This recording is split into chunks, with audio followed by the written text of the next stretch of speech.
Here's 7 Final Cut Pro hacks to move images from beginner to pro level. In this video, I'm going to show you 7 different ways to move images in Final Cut Pro, taking an image from boring to whoa. First, I'll share 4 ways to move a picture by hand. Then I'll show how to zoom in and out, make a split screen, and at the end, I'll share 3 hacks to move an image in just 1 click. Alright, we're in Final Cut Pro and I got a picture of me being a scared little baby of this tarantula. To move this image, click down here in the right hand corner of the viewer and select transform. Or press Shift T, or simply right click on the viewer and select transform. Now I can click and drag anywhere on the image to move it. I can click and drag on one of these corner handles to change the size. If I click on a side or top and bottom handle, it will squish it or stretch it. If I hold down Shift while clicking on a side or top and bottom handle, it will make it bigger and smaller. I can rotate my image with this little stick here. Just click and drag to rotate it around. If I want finer control, I just pull it out here and now I can rotate it just a little bit at a time. If I want to go back to how it was before, just click Reset in the upper corner. And when I'm all finished with my changes, click Done. We can do a lot of the same things in the inspector. Your inspector will be over here on the right hand side, and if it's not open, just click on this button up here, these 3 sliders. Then click on the video inspector here and go to transform.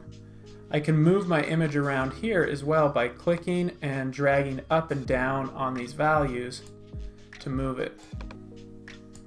I can also double click on one of those and enter a value.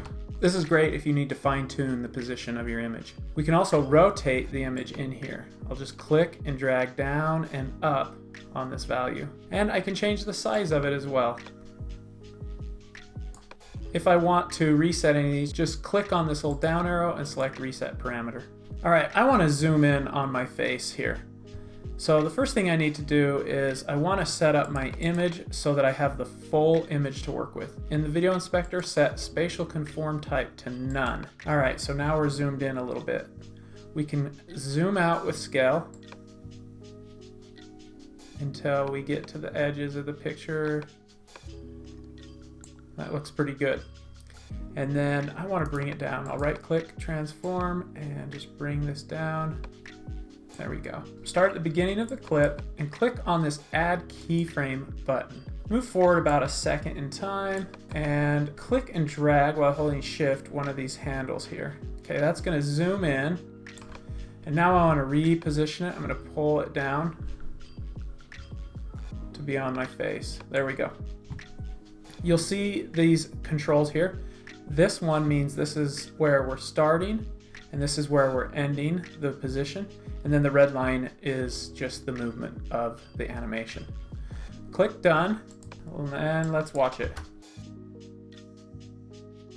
Nice, I'm all zoomed in. I can edit these keyframes by selecting my image and pressing Ctrl V to bring up the keyframe editor. And you'll see right here we have some keyframes. I can click and drag them to make the animation last longer or make it shorter. I can also click them and delete them. If we look in Inspector, we'll also see some keyframes in here as well. I can use these buttons to go to previous keyframes or go to next keyframe, and I can make changes to that keyframe. All right, next I want to create a split screen between this picture of me being a baby and this picture of me being a total stud in Florida. I want this picture to move over to the left, revealing this other picture on the right hand side. Go to the beginning of the clip and under Video Inspector and in Crop, I'm going to set a keyframe for this right parameter. I'll move forward about a second.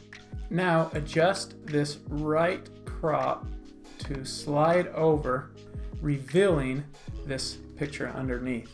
Let's play that back.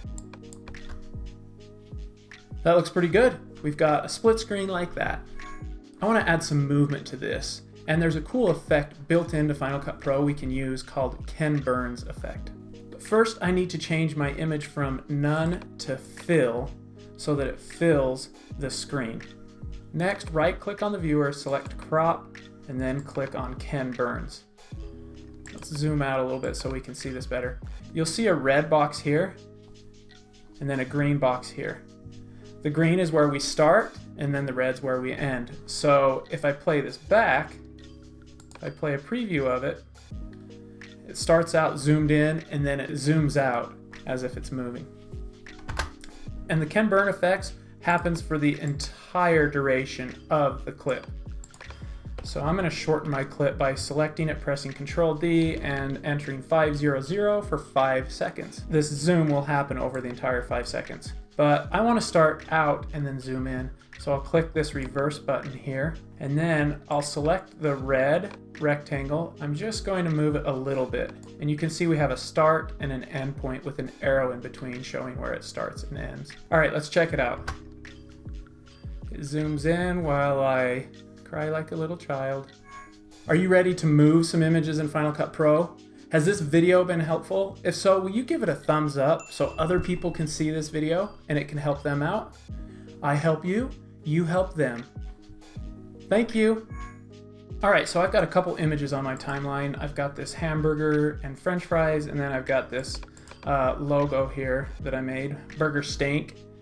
And what I want to do is I want to animate this logo. I want to move this image. I want to spin it and make it grow. Okay, go to about a second in on the clip, and then in the video inspector, set a keyframe for scale and rotation. Now go to the beginning of the clip and drag rotation up. Let's go to about 180 and set scale to 0. Now when this animates, it will grow and rotate at the same time. That looks pretty cool. A faster way to spin is to use a built-in transition that comes with Final Cut. Open up the transitions browser and go to movements down here and look for spin. Drag and drop that to the beginning of your logo. Delete the second one, and let's change the duration. This is 2 seconds long, it's way too slow. Let's go down to about a second, and let's see what it looks like. That's a pretty smooth looking movement. It zooms in and rotates. If we select the transition, you'll see this control here. We can set the start point from where it zooms and the rotation. Let's try this. Oh, I like that. It looks like it's coming out of the hamburger. All right, now let's add one to the end. I'll hold down Option and I'll click and drag this transition to the end of my clip. But now it does some weird thing and it puts on the background. That's all right.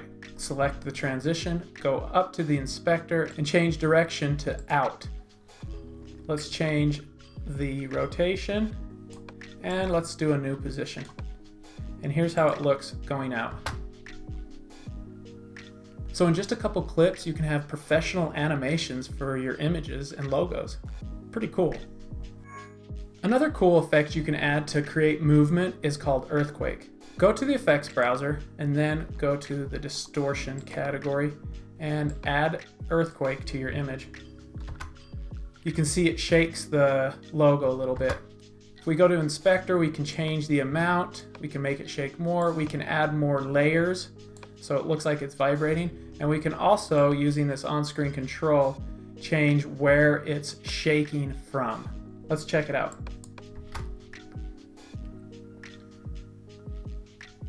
That looks pretty cool. We can also add some movement to our images using transitions. I've got 2 images on my timeline. Go to the transition browser, go to movements, and let's try out this one called slide. Drag and drop it between my clips, and let's see how it goes. I've added some movement to my picture, and I've also transitioned from one clip to another. Pro level! If you select the transition, you'll see some controls. You can change where it's sliding from. And in the inspector, you can also change the direction, and you can also change the type. Let's check out slide push. It pushes the old image out and moves the new one in. Pretty cool. So there you have it. There's how to move and spin images in Final Cut Pro. Now that you know how to do that, I thought you might like to check out another video I made called How to Do Picture-in-Picture in Final Cut Pro. I show you how to make something like this. Click here to check it out.